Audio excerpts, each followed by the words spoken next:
BSP Tamil Nadu അധ്യക്ഷൻ K ആംസ്ട്രോങ്ങിന്റെ കൊലപാതകത്തിൽ പ്രതികളെ റിമാൻഡ് ചെയ്തു. 15 ദിവസത്തേക്കാണ് എഗ്മോർ കോടതി റിമാൻഡ് ചെയ്തത്. കെ ആംസ്ട്രോങ്ങിന്റെ സംസ്കാരം സംബന്ധിച്ച ഹർജി മദ്രാസ് ഹൈക്കോടതി അല്പസമയത്തിനകം വീണ്ടും പരിഗണിക്കാൻ പോവുകയാണ്. പെരമ്പൂരിലെ പാർട്ടി ഓഫീസിന് സമീപം സംസ്കാരത്തിന് അനുമതി വേണം എന്നാവശ്യപ്പെട്ടുകൊണ്ടാണ് ഈ ഹർജി കോടതിയെ സമീപിച്ചിരിക്കുന്നത്.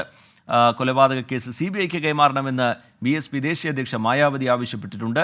പെരമ്പൂരിൽ എത്തിയ ശേഷമായിരുന്നു പ്രതികരണം. മനേഷ് മൂർത്തി ചേരുന്നുണ്ട് വിവരങ്ങളുമായി ചെന്നൈയിൽ നിന്ന്. മനേഷ്, ഇന്നലെ വലിയ പ്രതിഷേധമൊക്കെ നമ്മൾ കണ്ടതാണ്. ഇന്ന് ഈ സംസ്കാരവുമായി ബന്ധപ്പെട്ടുള്ള ഹർജി കോടതിയുടെ പരിഗണനയിലേക്ക് വരാൻ പോകുന്നു. പുതിയ വിവരങ്ങൾ എങ്ങനെയാണ് മനേഷ്?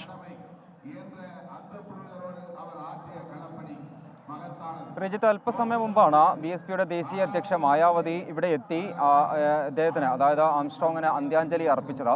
അതിനുശേഷം അവർ പ്രവർത്തകരെ അഭിസംബോധന ചെയ്തിരുന്നു. അവർ പറഞ്ഞത് CBIക്ക് വിടണം, അതായത് തമിഴ്നാട്ടിൽ ക്രമസമാധാന നില കൃത്യമായി തന്നെ മുൻപോട്ട് കൊണ്ടുപോകാൻ സർക്കാർ ശ്രമിക്കണം, പ്രത്യേകിച്ചും പിന്നാക്ക വിഭാഗങ്ങൾക്ക് സമാധാനമായി ജീവിക്കുന്നതിനുള്ള ഒരു അവസരം ഇവിടെ ഉണ്ടാകണമെന്നുള്ളതാണ് മായാവതി പറയുന്നത്. തമിഴ്നാട് സർക്കാരിനെതിരായുള്ള രൂക്ഷമായ വിമർശനം തന്നെയാണ് ഇവിടെ മായാവതി ഉന്നയിക്കുന്നത്. മാത്രമല്ല CBIക്ക് വിടണം. നിലവിൽ ഒരു ഗുണ്ടാക്രമണം എന്ന രീതിയിൽ തന്നെയാണ് കേസ് പോലീസ് മുൻപോട്ട് കൊണ്ടുപോകുന്നതും അതുമായി ബന്ധപ്പെട്ടാണ് അറസ്റ്റ് നടത്തിയിരിക്കുന്നതും. അതങ്ങനെയല്ല, അതിന് പുറകിൽ മറ്റു ചില വിഷയങ്ങളുണ്ട്. അതുകൊണ്ട് തന്നെ CBI അന്വേഷിക്കണമെന്ന് BSP ആവശ്യപ്പെടുന്നു എന്നുള്ളതും അവർ പറയുകയുണ്ടായി. എന്തായാലും അല്പസമയം മുമ്പ് ഇവിടെ വന്ന് അവർ ആംസ്ട്രോങ്ങിനെ അവസാനമായി ഒരു നോക്ക് കണ്ട് അന്ത്യാഞ്ജലി അർപ്പിച്ച് മടങ്ങുകയും ചെയ്തിട്ടുണ്ട്.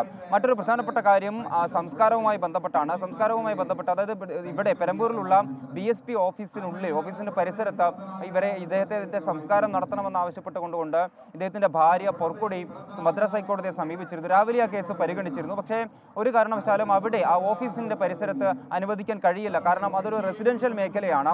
2400 സ്ക്വയർ ഫീറ്റ് മാത്രമുള്ള ഒരു മേഖലയാണ്, ഒരു സ്ഥലമാണ്. അവിടെ ഓഫീസ് കെട്ടിടം നിലവിലുണ്ട്. അതുകൊണ്ട് തന്നെ അവിടേക്ക് എന്തായാലും സംസ്കാരത്തിന് അനുമതി നൽകാൻ കഴിയില്ല എന്നുള്ളത് ഹൈക്കോടതി വളരെ വ്യക്തമായി തന്നെ പറഞ്ഞിരുന്നു.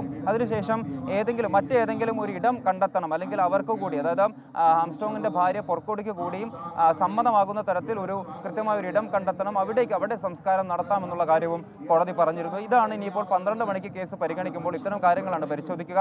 പൊർക്കുടി എവിടെയാണ് ഇനി എവിടെയാണോ അവർ പറയുന്നത് അവിടെ അനുമതി നൽകാൻ കഴിയുമോ എന്നുള്ളതായിരിക്കും ഹൈക്കോടതി സ്വാഭാവികമായും അന്വേഷിക്കുക. നേരത്തെ